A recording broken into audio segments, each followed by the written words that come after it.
Salmo 92, o poder da gratidão. Eu vou ler na nova versão internacional, que é a que eu mais gosto, que eu mais uso, né? Se você puder, abra aí a sua Bíblia, acompanhe com a gente. Quando a gente lê a palavra, prega a palavra, estuda a palavra, é muito importante que ela esteja aberta à nossa frente, para que a gente possa aprender, né, e assimilar melhor. Então, leremos o Salmo 92. Como é bom render graças ao Senhor e cantar louvores ao teu nome, ó Altíssimo. Anunciar de manhã o teu amor leal e de noite a tua fidelidade. Ao som da lira de 10 cordas e da cítara e da melodia da harpa.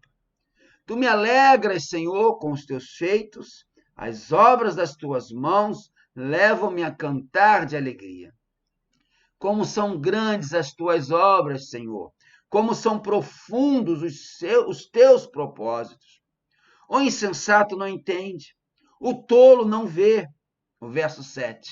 Que, embora os ímpios brotem como a erva e floresçam todos os malfeitores, serão destruídos para sempre. Pois tu, Senhor, és exaltado para sempre.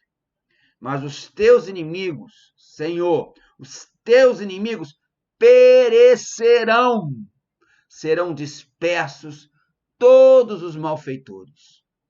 Tu aumentaste a minha força como a do boi selvagem, derramaste sobre mim óleo novo. Os meus olhos contemplaram a derrota dos meus inimigos, os meus ouvidos escutaram a debandada dos meus maldosos agressores. Verso 12. Os justos florescerão como a palmeira, crescerão como o cedro do Líbano. Plantados na casa do Senhor, florescerão nos átrios do nosso Deus. Mesmo na velhice, darão fruto, permanecerão viçosos e verdejantes, para proclamar que o Senhor é justo. Ele é a minha rocha, nele não há injustiça. Amém. O Salmo 92 é um belíssimo poema de gratidão a Deus pelas grandes bênçãos recebidas. Não se sabe quem escreveu o Salmo 92. Alguns estudiosos acreditam que ele foi escrito depois, quando o povo voltou do cativeiro da Babilônia e o templo foi reconstruído, e a gratidão pela volta do cativeiro, a gratidão pela construção do templo, a gratidão pelo retorno ao cerimonial, ao culto no templo, fez com que o autor escrevesse este belo salmo. Mas este salmo tem uma característica. Embora não se saiba quem escreveu o Salmo 92, sabe-se que ele foi escrito para ser entoado, para ser cantado no dia do Shabá judaico. O que é o Shabá? Shabá é o dia em que os judeus separavam para louvar e adorar a Deus, e nesse dia eles não realizavam nenhuma outra atividade. Então, é muito lógico concluir que o Salmo 92 é um salmo para o Shabá, é um salmo para o sábado, um salmo para o dia do descanso. E o que isso significa? Isso significa duas coisas importantes. Primeira, preste atenção, que é até um pouquinho da mensagem domingo passado pela manhã. O Shabá é o dia do descanso. A palavra Shabá, que você já ouviu muitas vezes, em hebraico, significa justamente isso, descanso. Portanto, esse descanso, que foi um mandamento de Deus, o quarto mandamento, esse descanso é para que o homem tenha um tempo de reflexão. Para quê? Para louvar a Deus. É para que o homem tenha um tempo de reflexão, de descanso, para adorar a Deus, para agradecer a todas as grandes bênçãos recebidas do Senhor. Por isso, este salmo era um salmo para o sábado, para o Shabá, para o dia do descanso, para que o homem reflita e agradeça e louve a Deus por todas as bênçãos recebidas. A segunda coisa importante que significa, porque o Salmo 92 é um salmo para o sábado, é que hoje, para nós, igreja, o nosso Shabá, ou seja, o nosso tempo de descanso, de reflexão para louvar, adorar e agradecer a Deus, é o domingo. A igreja convencionou, porque Jesus já citou no domingo, porque algumas coisas importantes na história da igreja aconteceram não no último dia da semana, no sábado, mas no primeiro dia da semana, no domingo. Então, convencionou-se que o domingo é o nosso Shabá, é o nosso tempo de descanso, é o nosso tempo para refletir e louvarmos a Deus. Então, hoje, para a igreja, o tempo de descanso é o domingo, onde os crentes, ou seja, eu e você, necessitamos também ter esse tempo de reflexão. Para quê? Para louvar, para adorar, para agradecer a todas as grandes bênçãos que o Senhor Deus derrama na nossa vida. E isso, presta bem atenção, meu amado, minha amada, na nossa realidade cristã. Você sabe como é que se faz isso? Participando dos cultos na igreja. Em nossa cultura, que herdamos dos gregos, nós valorizamos muito o lazer, mas não o descanso, o não fazer. A nossa cultura acha fútil, aborrecido guardar um dia para descansar e ligá-lo à nossa relação com Deus. Para nós, descanso ficou sendo sinônimo de tempo livre para nós, para eu fazer o que eu quiser, porque eu não vou trabalhar, porque eu vou estar livre. Então, na mente do nosso povo, e infelizmente na mente de muitos crentes, descanso ficou sendo sinônimo de tempo livre para consumo, para fazer o que não foi possível nos outros dias. Afinal de contas, o ser humano nunca trabalhou tanto como agora.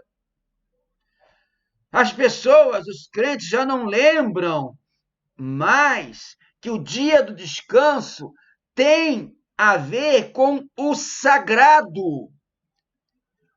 O dia do descanso tem a ver com o sagrado, é intimamente, é totalmente ligado com o sagrado, porque o quarto mandamento ensina isso em Êxodo 28.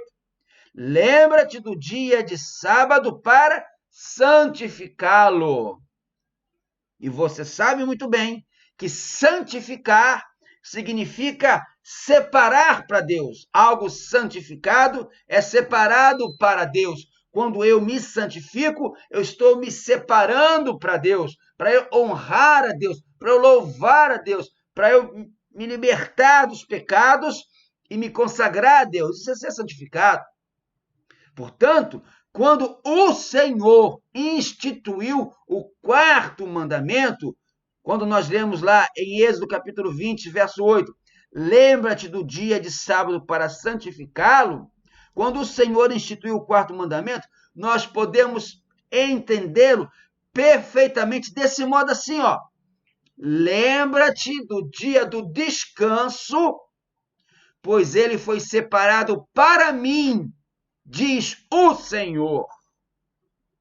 Em outras palavras, em um português mais claro e direto, é assim, ó, presta atenção. O domingo é o dia do Senhor, é o dia do descanso separado para irmos à igreja e louvarmos, e adorarmos, e agradecermos a Deus as bênçãos recebidas. Porque descansando, eu reafirmo a minha total confiança na mão de Deus. Descansando, eu reafirmo a minha confiança na providência divina. Não é meu muito fazer que me dará sustento, mas sim a minha dependência de Deus. Um terceiro ponto importante para entender que o Salmo 92, para entender o Salmo 92, é que ele fala de gratidão. Por isso o tema da mensagem é o poder da gratidão. E, afinal de contas, o que é gratidão? O dicionário define assim gratidão. Gratidão é qualidade, claro, de quem é grato.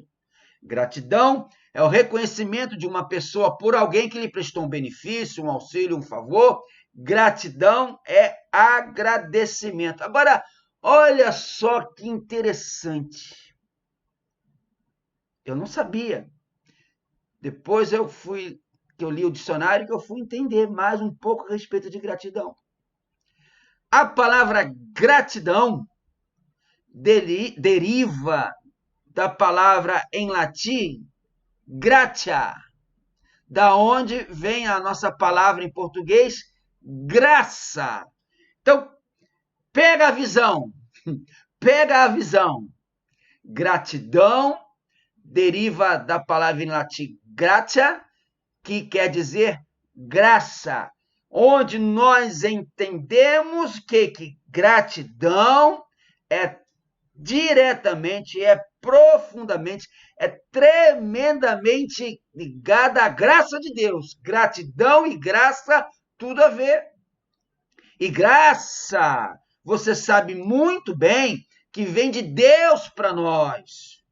Graça vem abundante para nós. Como diz João, capítulo 1, verso 16. Todos recebemos da sua plenitude graça sobre graça. E essa graça sobre graça que nós recebemos na plenitude de Deus, que é Jesus, vem sobre nós, transborda em nós, e aí eu tenho cada vez mais e mais uma vida de gratidão que me gera poder. Entendido esses pontos importantes sobre o porquê do Salmo 92 ser um salmo do sábado e de gratidão, vamos agora aprender 3 lições que ele nos traz sobre o poder da gratidão. A primeira lição, uma celebração de louvor a Deus. Presta atenção.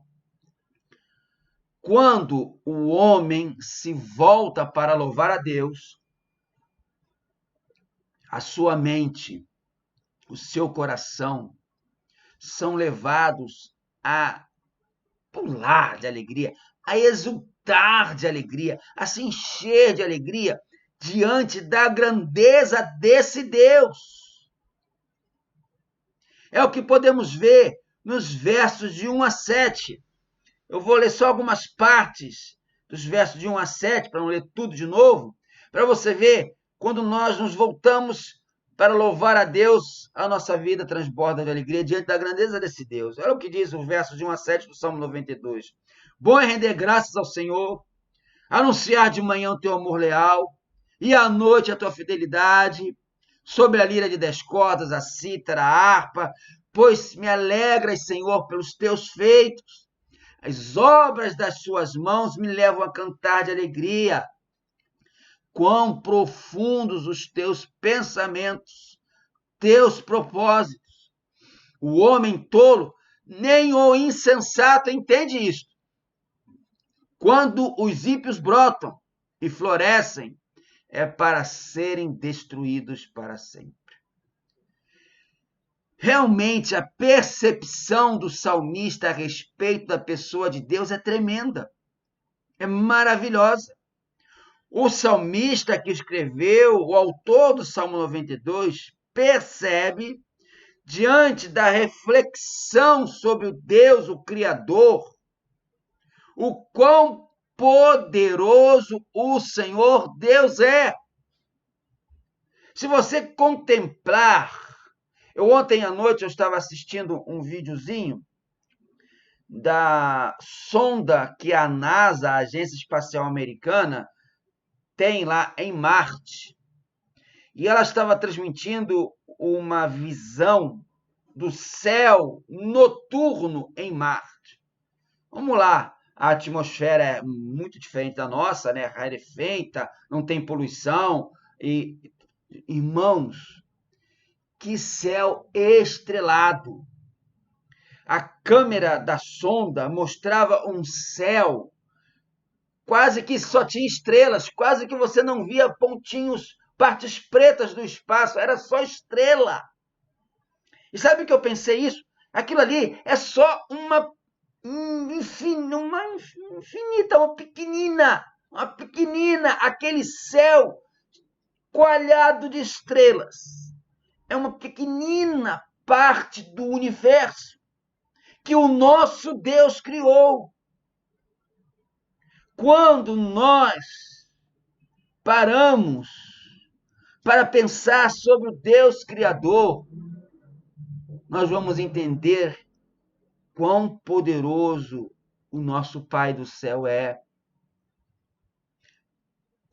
Imagina quando você, então, reflete para agradecer a Deus por todo o cuidado e poder que Ele tem na sua vida. Agora perceba uma coisa muito interessante. O fato de louvar de manhã pelo amor leal de Deus, como diz o Salmo 92, e à noite pela fidelidade, sabe o que isso demonstra? Demonstra uma vida diária de oração. Quando o salmista diz que de manhã eu louvo pelo seu amor leal e à noite eu louvo pela fidelidade, ele está demonstrando uma vida diária de oração que inicia agradecendo as bênçãos que Deus certamente vai derramar e encerra revendo na nossa mente, ou na mente do salmista, as provas inconfundíveis de um Deus que é fiel, de um Deus que age em cada simples instante de nossa vida, em cada segundo do nosso dia. Pensando no que, como Deus age em cada segundo do nosso dia, pensando assim, você gosta de matemática? Não sei não, né? Tem muita gente aí que torce o nariz para matemática. Mas vamos fazer uma conta aqui rapidinho. Um dia tem 24 horas. Portanto, um dia tem 1440 minutos. Cada minuto tem 60 segundos. Portanto, um dia tem 86.400 segundos.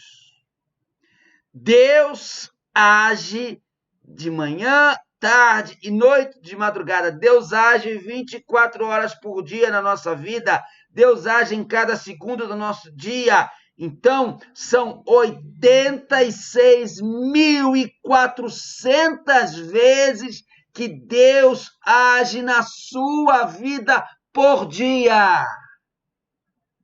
86.400 vezes que o Senhor, o Criador, o Deus Todo-Poderoso, o nosso Pai do céu, age na sua vida por dia.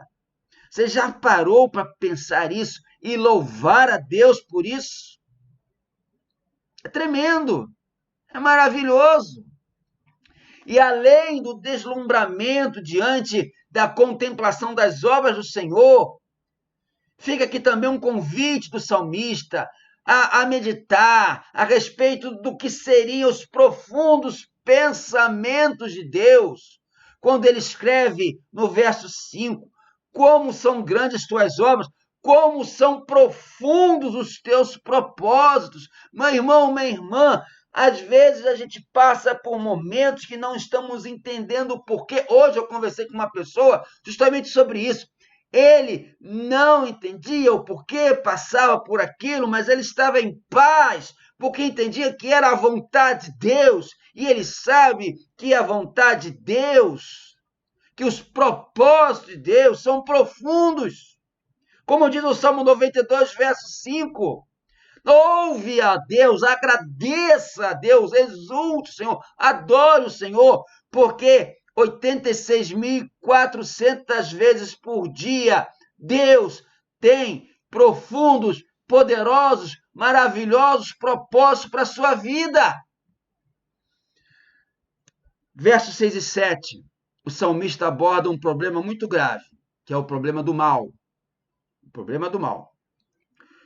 E uma das causas de maior perplexidade na mente e no coração dos servos de Deus tem sido justamente a desigualdade e mesmo a aparente vantagem dos ímpios sobre os justos, dos maus sobre os bons.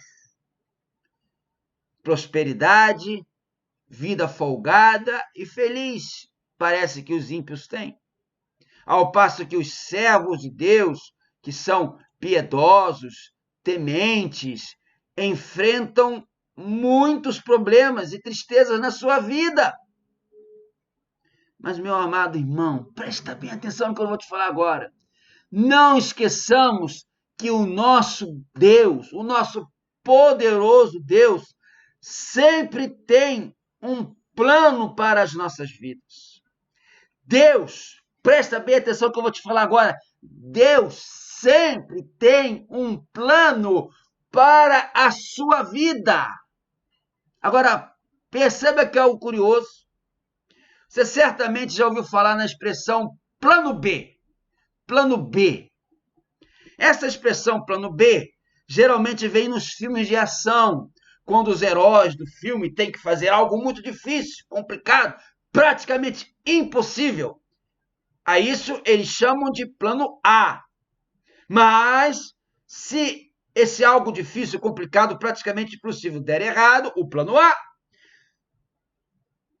eles têm o quê? O plano B, que é algo remediável, de menor ação, menor alcance, mas que lá no fim vai acabar dando certo, mesmo que não traga os resultados do plano A.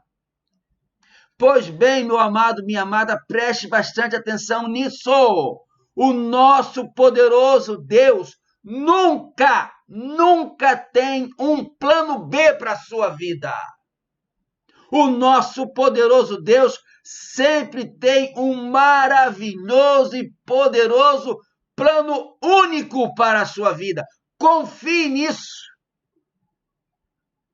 E regozije-se e alegre-se como Paulo, até nos sofrimentos, sabendo que o nosso Pai Celeste toma conta da nossa vida até nos dias mais amargos, até nos dias em que aqueles 86.400 segundos são difíceis, e em que de nós amargurarmos, murmurarmos, devemos aguardar com paciência e confiança, enquanto fazemos a nossa parte, e Deus vai fazer o seu livramento.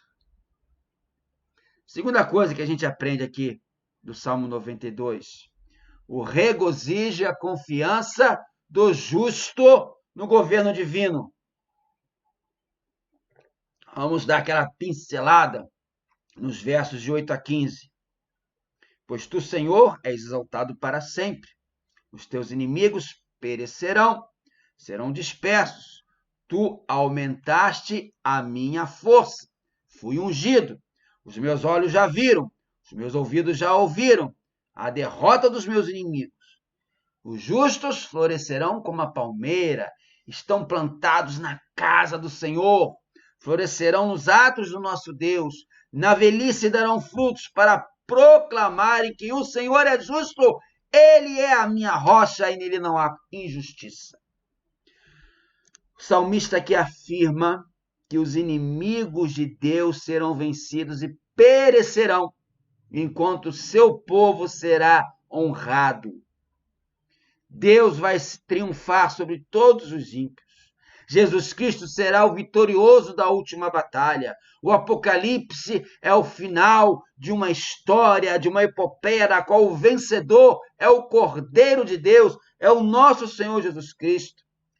Esta, meu irmão, é a verdade central anunciada por toda a Bíblia, que sempre nos apresenta a vitória da verdade sobre a mentira, que prevalece a piedade sobre a iniquidade, o bem sobre o mal, Deus sobre Satanás, do Cordeiro de Deus sobre a asquerosa serpente. Cristo é o vencedor. Agora tem um detalhe curioso. Olha comigo o verso 11. O verso 11 parece exibir um sentimento mesquinho de vingança, de represália contra o inimigo. Olha só, o que diz lá? Os meus olhos contemplaram a derrota dos meus inimigos. Contemplaram, acharam boa a derrota dos meus inimigos. Os meus ouvidos escutaram a debandada dos meus maldosos agressores. Preste atenção para você não entender errado o que isso quer dizer. Devemos considerar que aqui, entender que aqui não se trata de vingança pessoal ou individual. Porque o próprio Deus fala que minha é a vingança. Aqui o salmista não está falando de uma vingança pessoal ou individual. O salmista falava em nome de Israel, da nação de Israel, contra o inimigo comum.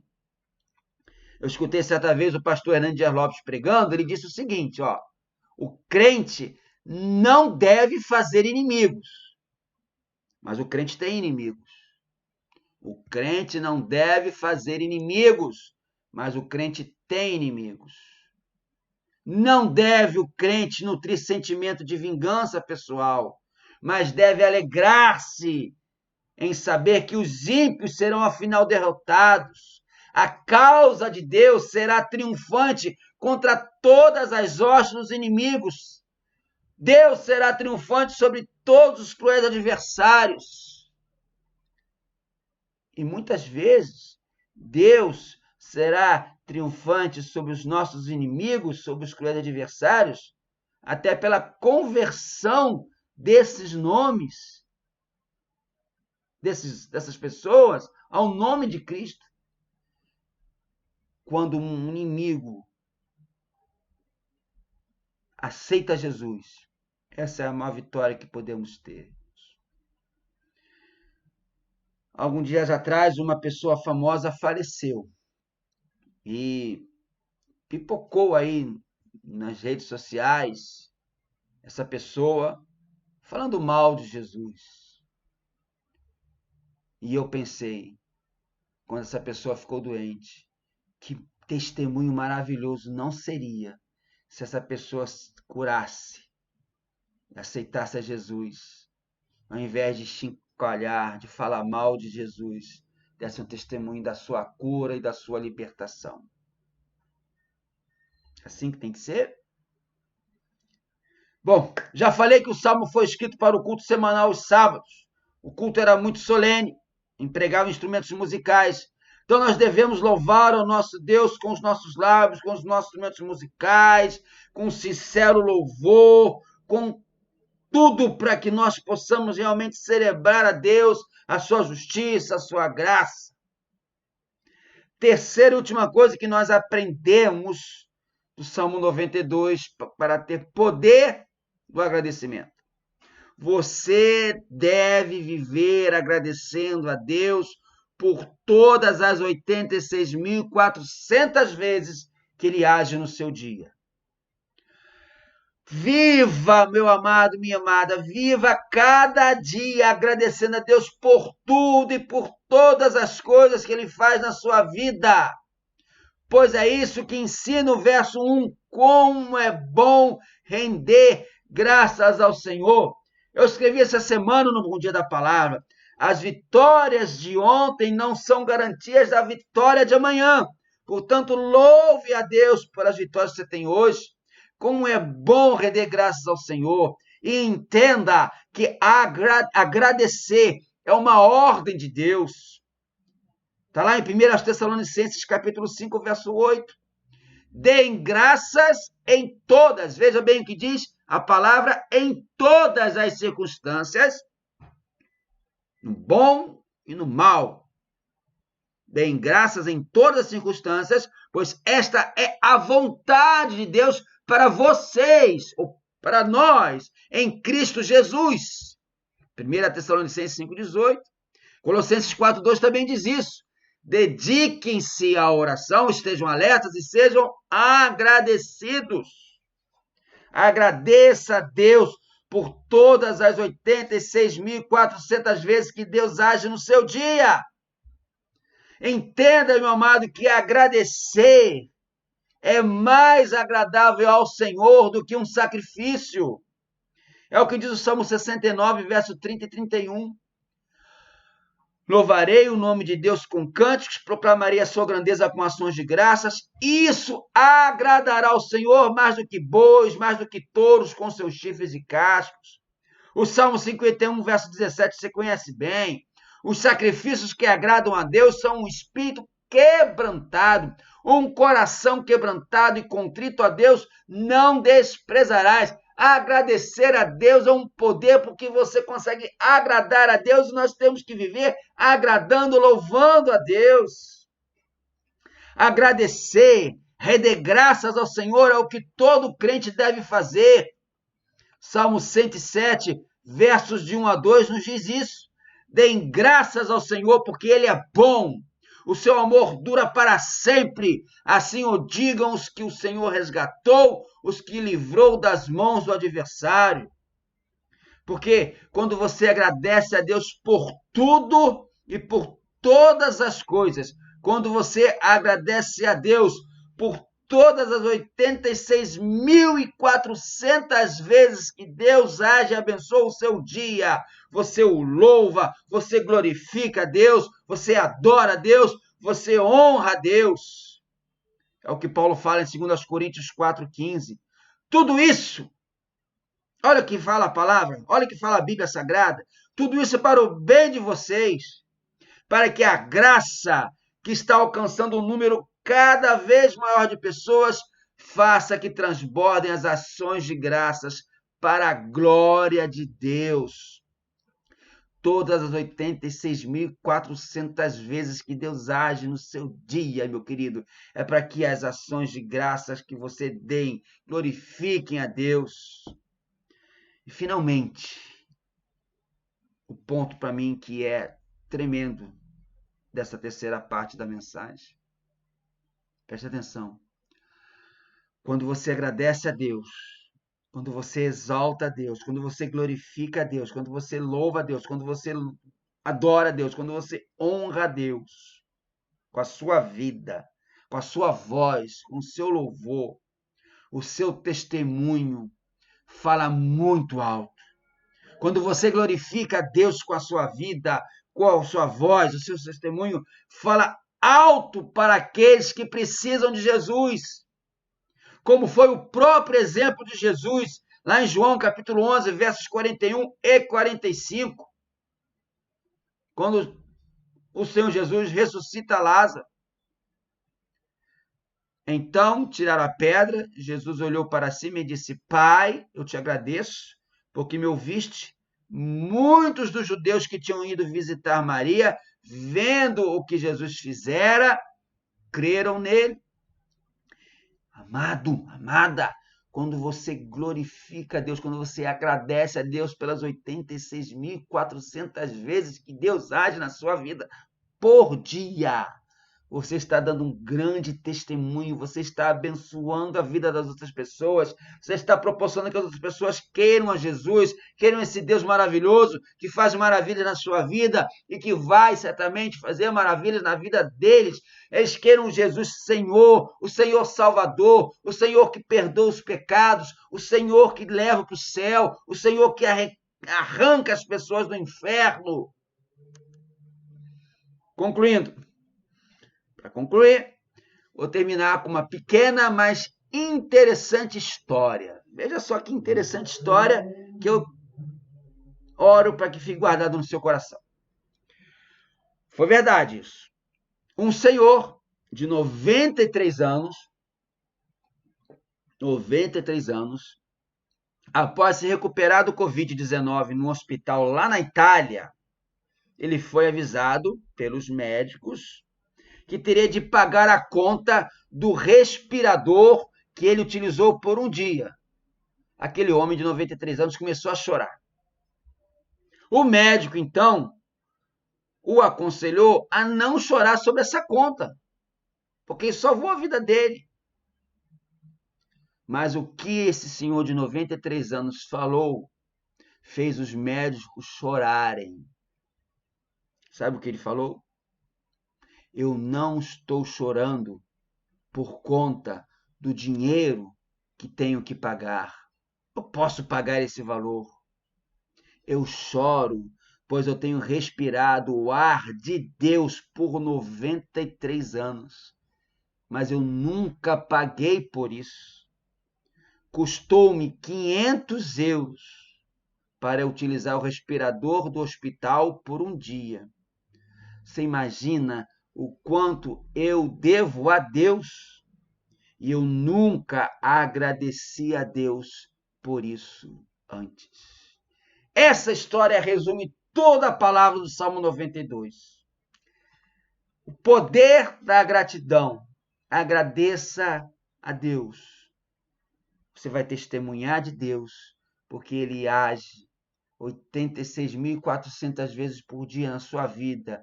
E o plano que Ele tem não é o plano A, não é o plano B, é um plano especial para você.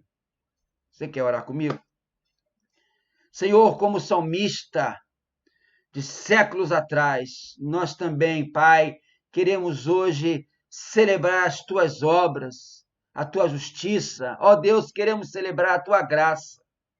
Ó Pai, coloca no nosso coração o desejo de, aos domingos, irmos alegres para a igreja, para a casa de culto, para ali entoarmos hinos de louvor ao Senhor, para lermos a tua palavra, para ouvirmos a pregação no púlpito, ó Deus, e assim sentir, através de todas as partes do culto, do louvor, da música, da leitura, da pregação da palavra, que estamos em comunhão contigo.